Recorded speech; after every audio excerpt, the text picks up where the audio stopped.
주문. 원심 판결의 유죄 부분과 무죄 부분 중 허위 작성 공문서 행사의 점을 제외한 나머지 부분, 이유 무죄 부분을 포함하여 파기한다. 피고인을 징역 7년에 처한다. 원심 판결 무죄 부분 중 허위 작성 공문서 행사의 점에 관한 검사의 항소를 기각한다. 오늘 선고한 판결에 불복이 있으면 오늘로부터 7일 안에 대법원에 상고할 수 있고 상고장은 이 법원에 제출해야 합니다. 구치소에 있는 동안은 구치소장에 제출하여도 됩니다. 이상 선고를 마치겠습니다.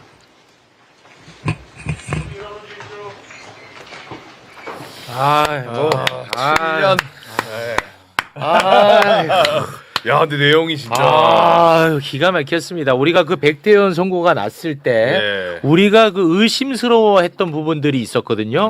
그 부분들을 다 바로 잡아줬습니다. 네. 국무위원 9명의 표결권이 침해받았다고 했는데 백대현은 이제 2명은 전화하지 않았느냐 해서 빼줬거든요. 네. 그런데 시간까지 다 고려해서 침해를 받았다.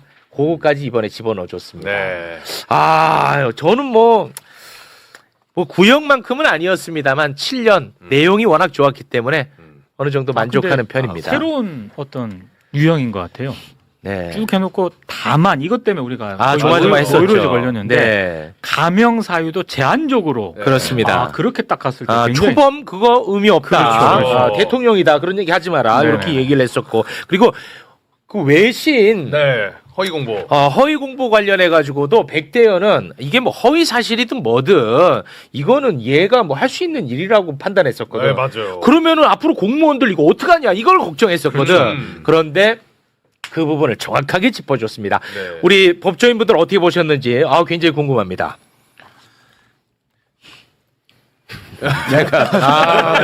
저는 좋았어요. 네. 일단 그 국무회의 관련된 부분이라든지 이런 부분에 있어서 단순히 이제 형법적 의미만 따지는 게 아니라 네. 헌법적 의미도 따지면서 맞아.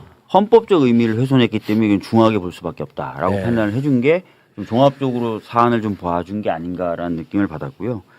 그리고 지금 양형사유 관련돼서 사회적으로 혼란을 초래했다라든지 네. 이런 부분에 대해서 좀 제대로 된 평가가 어느 정도 이루어진 것 같아서 네. 1심 판결에 비해서는 확실히 보완되고 강화된 판결인 것 같습니다. 그렇습니다. 이 공무원에 대해서 정확하게 명시한 거, 그 소정의 성실 의무를 다해야 된다는 거. 그렇죠. 이거 나는 진짜 1심 백대현이 때문에 화 많이 났었거든요. 나 이거 바로 잡아준 거 진짜 고맙게 생각합니다. 네. 어떻게 보셨습니까? 중요한 얘기죠. 이게 우리 이진관 판사 재판을 통해서도 약간의 후련함을 느끼셨다면 네. 그 이유가 헌법을 기준으로 애초에 판단을 맞아요. 시작했다는 점이에요. 맞아. 헌법을 기준으로. 그거는 국민주권의 정신을 생각하고 있었다는 거고 어느 정도 올라갈 거라고 예상은 했지만 이 항소심 판결에 걸맞는 수준의 설시를 해줘서 되게 반갑고요. 개인적으로는 저는 윤성식 대신 예전에 막타우 대신 뛰어준 보람이 있다고 생각합니다. 네? 이게 무슨 네? 말이에요?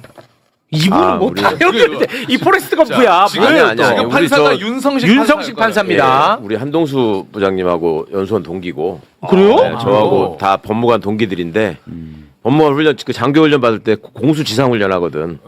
막타오가 뭔지 몰라요? 막타오? 그 사람이 가장 공포를 느끼는 높이가 예. 11점 몇 네네. 미터에서 그렇게 낙하산 뛰어내리는 그거 훈련하는 거 연습하는 거 있는데 네. 이게 하나씩 막 뛰어내리기 때문에 네, 레페 훈련. 네.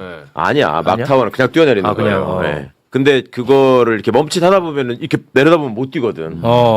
공포심에. 그래서, 본인이 망설이고 있길래 내가 대신 한 번 더 뛰어줬는데 보람이 있습니다. 오, 진짜로? 아니, 모르는 사람이 없어. 뭐 윤성식 부장에 대해서 이렇게 평정한 마음으로 재판에 임하기를 이렇게 기원했던 그런 기억이 납니다. 오히려 저희보다 더 조마조마하게 보셨겠구나. 아니요, 뭐 개인적인 것도 되게 좀 편안하게 들었습니다. 그랬습니까? 다 결과들이 예측이 돼서요. 네. 윤성식 부장, 민성철 부장, 이동현 부장이 일부에서 했는데요. 아까 관여법관의 일치된 의견으로 네. 그렇습니다. 이 원래 대법원 판결에 쓰는 용어인데 네. 세 사람 사이에 의견이 없었다는 것이고 저는 7년일까 10년일까 이렇게 계속 쭉 봤는데 이거는 중도적인 그냥 양형을 선택한 것인 것 같아요. 네. 그렇지만 그 말씀하신 대로 허위 공보 부분에 대해서 이거는 1심 무죄 이유가 법령상 그 의무다 시키는 대로 해야 된다. 시키는 대로 다 해야 된다. 그런 취지로 그 외신 대변인하고 그 비서관은 그냥 따라야 될 의무만 있을 뿐이지 그거에 대해서 뭐 사실이 아니다라도 그거를 뭐 거부하거나 전달하지 않을 의무는 없다는 형식 논리로 판단을 했는데 예. 그렇다면은 그 아까 성실 의무에서 그 근거를 찾아내서 결국 그렇게 하면 안 된다라는 그렇지. 것이 의미가 있고요. 그리고 나머지 2명 국토부 산자부 장관도 되게 이상하잖아요. 1심 결론이. 맞습니다. 연락만 하고 기다려 도착하는 시간도 고려하지 않고 의사정석수 다 찬내하고 회의를 진행하는 것을 그 사람들이 가지고 있는 고유한 국무위원으로서 심의권을 침해하지 않았다고 보는 것이 굉장히 형식적이잖아요. 말이 안 되죠. 그런 부분들을 좀 이렇게 법리상 법률상 근거들을 잘 찾아내면서 네. 논리적인 논증을 해서 역시 뭐 고등법원 이 판사들답게 아주 간결하게 표현을 해서 이건 대법원에 가서도 그대로 유지될 것으로 이렇게 네. 예측이 됩니다. 다시 한번 말씀드리지만 이 중점을 공무원의 입장에 두느냐 국민의 입장에 두느냐의 차이예요 이게. 그렇잖아요. 공무원 시킨 대로 해야지 뭐 어떻게 뭐 네. 이런 식의 생각이 문제였던 거죠. 네. 그래서 제가 그 백대현한테 정말 고통스러웠던 게 뭐냐면 그런 논리라면은 윤석열이 내란 저지르면 밑에 사람들 다 따라야 그렇죠. 되는 거예요. 따라가야 되는 거예요. 네. 어쩌면 그 사람들의 항변을 수용해 주는 거지. 그렇지. 대통령이 시키는데 뭐 네. 이 말이었는데. 그래서 굉장히 저는 그 위험하게 봤었는데 맞습니다. 예. 요거를 바로잡아 준 게 워낙 마음에 들어서 제가 좀 좋아하는 표정을 많이 지었는데 저에 대해서 판사한테 또 돈 먹었냐고 7년에 네가 좋아한다고 너가 그게 한계라고 지금 난리 났습니다. 구형이 10년이었죠. 네, 구형이 이제 10년이었고 뭐 아쉬운 측면이 있습니다만 네. 이게 내용이 그래도 좀 좋았기 때문에 뭐 어느 정도 저는 개인적인 소견입니다.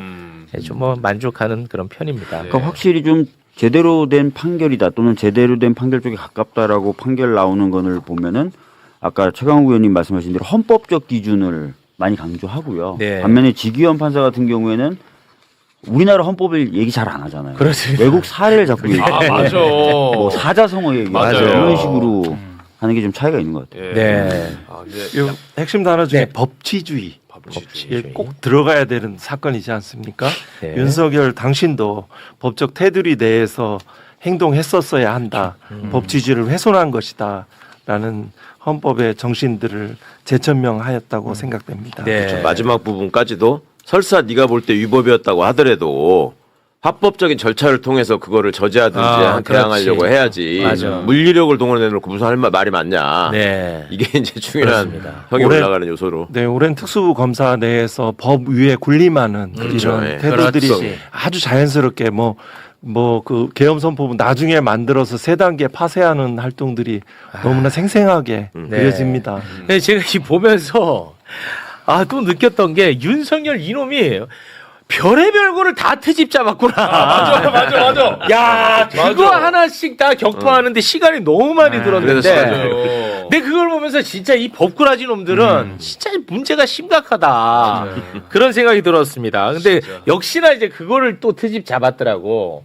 직권 남용에 대한 부분. 윤석열이가 나 그때 대통령 탄핵됐었는데? 나 직권 없었는데? 맞아.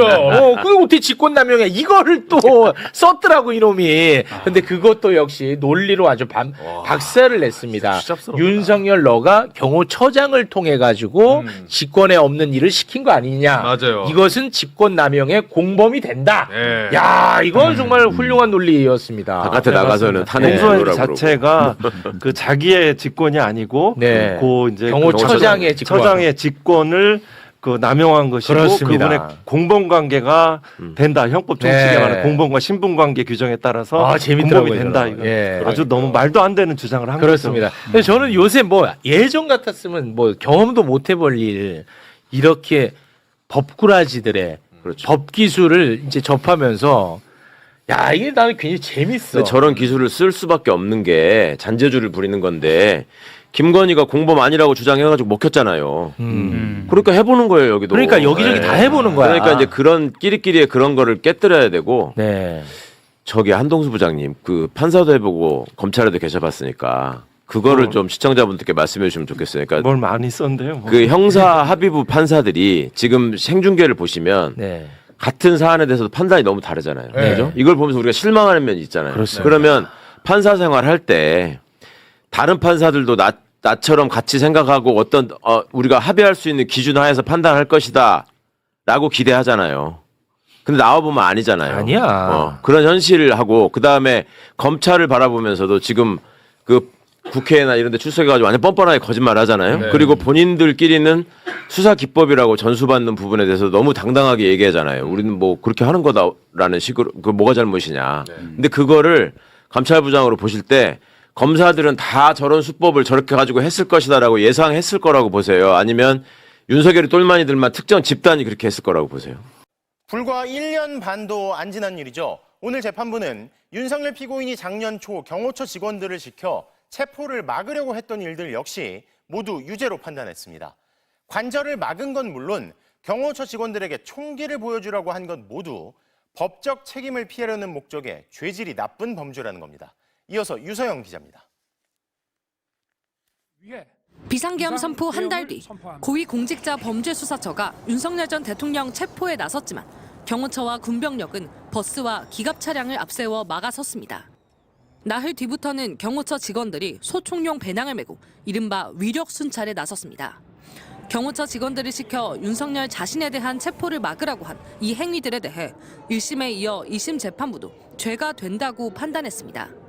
항소심 재판부는 1차 체포영장 집행 무산 이후 윤석열 전 대통령이 경호처 간부들과의 점심 식사 중 총을 보여주라는 말을 했다고 언급했습니다. 김성훈 전 경호처 차장이 위력 순찰을 하겠다는 취지로 말한 걸 윤 전 대통령이 승인하는 태도를 보였다고도 지적했습니다. 재판부는 법적 책임을 피하려는 목적으로 죄질이 나쁘다고 꾸짖었습니다. 자신의 보호를 위한 사병과 같이 사용하려고 한 것일 뿐만 아니라 또 다른 국가 공무원들인 공처 검사들과 물리적 충돌을 야기할 우려까지 초래하는 등 범행의 동기 및 그 결과에 있어서 비난 가능성이 크다고 보아야 합니다. 경호처의 스크럼 훈련은 수사기관을 막으려던 게 아니라 당시 관저 인근에서 열리던 민주노총 시위에 대비한 거라는 윤 전 대통령의 주장도 받아들이지 않았습니다. 공수처 내란죄 수사권에 대한 시비 역시 1심과 마찬가지로 일절 받아들이지 않았습니다. 항소심 최후 진술에서도 끝까지 자신은 정치적 희생양이라며 궤변을 쏟아냈던 윤 전 대통령. 정치적으로 저를 정말 뭐 이렇게 올가미를 씌우려고 한다 해도 이렇게까지 기소하고 이런 것까지 재판받게 하는 게 좀 상식에 맞는가 싶습니다. 항소심 재판부는 같은 주장을 반복하며 자신의 책임을 회피하려 한다며 윤 전 대통령의 발언이 형량에 오히려 불리하게 작용했다는 점을 분명히 했습니다. MBC 뉴스 유상입니다. 윤석열에 대한 항소심에서 징역 7년이라는 중형이 선고되며 무도한 권력이 휘두른 초법적 칼날이 헌법의 심판대 앞에서 꺾였습니다. 대통령이라는 자리도 면죄부가 될 수 없다는 이번 판결은 법 위에 군림하려 했던 검찰 카르텔의 오만을 깨부수는 결과였습니다. 직권남용의 공범 관계를 뚜렷이 밝히며 법술로 진실을 흐리려던 시도를 끝내 좌절시킨 이번 선고는 사법 정의가 다시 세워지고 있음을 말해줍니다. 이 영상에 공감하셨다면 구독과 좋아요 부탁드립니다.